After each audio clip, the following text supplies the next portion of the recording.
निधि company में कौन person director हो सकता है, इस बात पर भी क्वेश्चन आते हैं कई बार हमारे पास दोस्तों।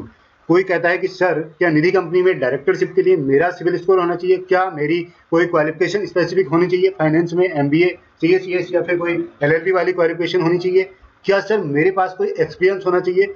The answer is no.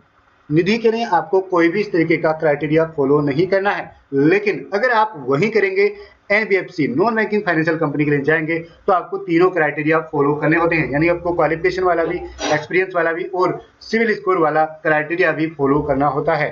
लेकिन निधि के लिए आपको ऐसा कुछ भी करना नहीं होता है। आप 10th पास भी हैं, कुछ भी आप बिल्कुल अनएजुकेटेड भी हैं, तब भी आप डायरेक्टर बन सकते हैं। डायरेक्टर की क्या क्या पावर होती है और क्या क्या काम होता है। डायरेक्टर की पावर, सारी की सारी पावर डायरेक्टर की होती है। किस तरीके से कंपनी को मैनेज करना है, किसको लोन देना है, किससे डिपॉजिट लेनी है, कितनी रेट ऑफ इंटरेस्ट रखनी है, ये सारी की सारी पावर डायरेक्टर की होती है। तो डायरेक्टर को नॉलेज कैसे होगी। डायरेक्टर हम लोगों से, कंसल्टेंट से, सीएसीएस से सलाह लेते हैं, कंसल्टेंसी लेते हैं और उनके साथ जुड़े रहते हैं, तभी उनको इन सारी चीज़ों की नॉलेज रहती है कि वो कैसे अपना फाइनेंस बिजनेस चला सकते हैं बेटर तरीके से।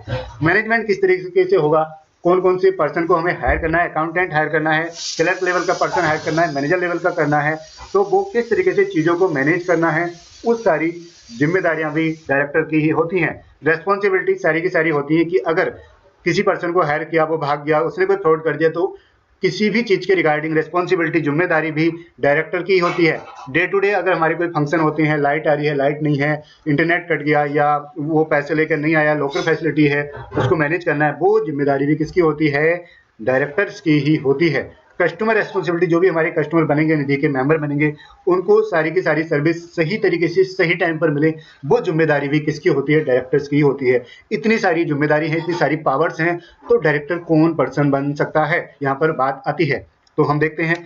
तो ये तो क्लियर हो गया कि कोई क्वालिफिकेशन नहीं चाहिए, कोई सिविल स्कोर नहीं चाहिए और ना ही कोई एक्सपीरियंस चाहिए। तो कौन बन सकता है भाई, ठीक है। देखते हैं निधि की अगर हम बात करें कि निधि क्या है। निधि एक ऐसी कंपनी है जो लोगों में एक आदत डालती है कि वो लोग सेविंग की आदत डालें, डिपॉजिट रखें, छोटे छोटे अपने अमाउंट्स को डिपॉजिट करके रखें और एक ऐसी आदत डालें जिससे कि उनका फंड इकट्ठा हो जाए बड़े अमाउंट में।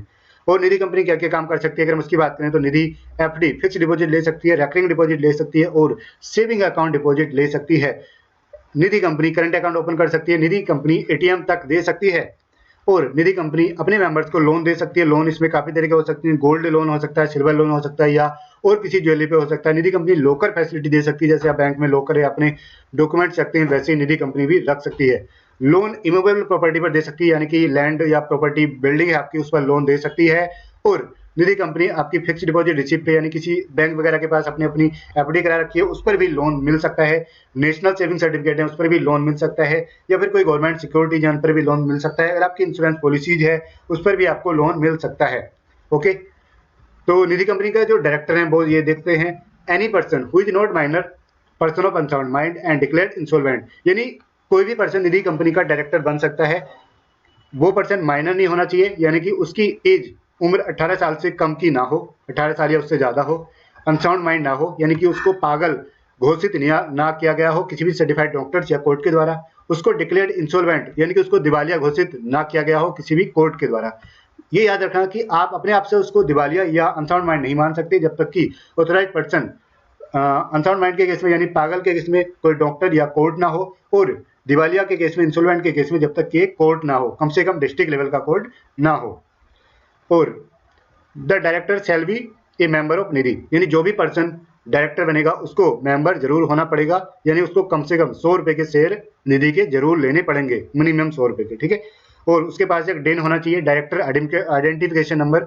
अगर आप किसी पहले से बनी हुई निधि कंपनी में डायरेक्टर बनना चाहते हैं और आप अपॉइंट होना चाहते हैं, डेन लेना चाहते हैं, डीएससी लेना चाहते हैं, तो आप हमसे कॉन्टेक्ट कर सकते हैं।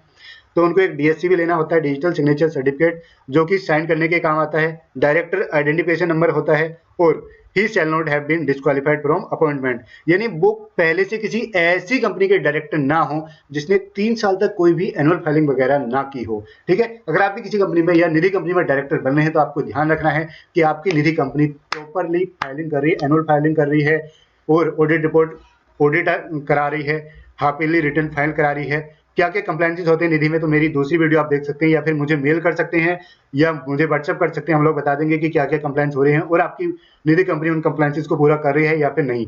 क्योंकि अगर आप डायरेक्टर हैं और आपकी निधि कंपनी उन कंप्लायंसेस को पूरा नहीं कर रही है तो आपके ऊपर भी पेनल्टी लग सकती है और आप डिस्क्वालीफाइड हो सकते हैं from the appointment of any other company, चाहे वो निधि हो या फिर और किसी टाइप की कंपनी हो। और दोस्तों, कितने टाइम तक आप निधि में डायरेक्टर हो सकते हैं, अगर हम इसकी बात करें तो shall hold office for a term up to 10 consecutive years on the board of Nidhi, यानी कि आप लगातार 10 साल तक निधि कंपनी में डायरेक्टर हो सकते हैं। जी हाँ, क्या 10 साल से ज्यादा हो सकते हैं? जी नहीं, 10 साल से अगर आप ज्यादा होना चाहते हैं निधि कंपनी में डायरेक्टर तो आपको कम से कम 2 साल का गैप लेना पड़ेगा। यानी कि अगर आपके 10 साल पूरे हो गए हैं निधि में या फिर 10 साल पूरे होने वाले हैं तो आपको रिजाइन करना पड़ेगा, और जैसे आपने रिजाइन कर दिया उसके 2 साल तक आप उस निधि में डायरेक्टर नहीं रहेंगे। 2 साल के बाद आप उस निधि में डायरेक्टर बन सकते हैं, फिर से रीअपॉइंटमेंट आपका हो सकता है। ये इसलिए किया गया कि बाकी लोगों को, नए लोगों को चांस मिलना चाहिए, क्योंकि निधि में कम से कम 3 डायरेक्टर हर समय होने ही चाहिए। अगर आपके 10 साल पूरे हो गए हैं, यानी कि निधि में 10 साल हो गए, तो आपको रिजाइन करना पड़ेगा और आपकी जगह किसी नए डायरेक्टर को अपॉइंट करना पड़ेगा। तो वो नया डायरेक्टर भी देख ले कि किस तरीके से वर्किंग चल रही है। गवर्नमेंट चाहती है कि कुछ नए पर्सन आए, नए लोगों को चांस मिले कि वो लोग भी इस चीज़ के बारे में समझें, और अगर कोई फ्रॉड वगैरह हो रहा है कंपनी में तो वो लोग उस फ्रॉड को पकड़ें और गवर्नमेंट को उसकी रिपोर्टिंग करें। पुराने लोग होंगे तो साठ-गांठ हो जाती है, फिर वो लोग फ्रॉड को पकड़ नहीं पाते हैं या फिर पकड़ना नहीं चाहते इंटेंशनली भी। तो इसलिए यहाँ पर ये प्रोविजन दिया गया है। तो दोस्तों, अगर अपॉइंट करना चाहते हैं या फिर निधि कंपनी रजिस्टर कराना चाहते हैं तो दिस इज अवर फर्म, आप हमसे कनेक्ट हो सकते हैं। We are a firm of company secretaries in Delhi and हमारे साथ काफ़ी सीए भी एसोसिएटेड हैं। तो हम लोग बेस्ट सर्विस देते हैं काफ़ी कम प्राइजेज पर।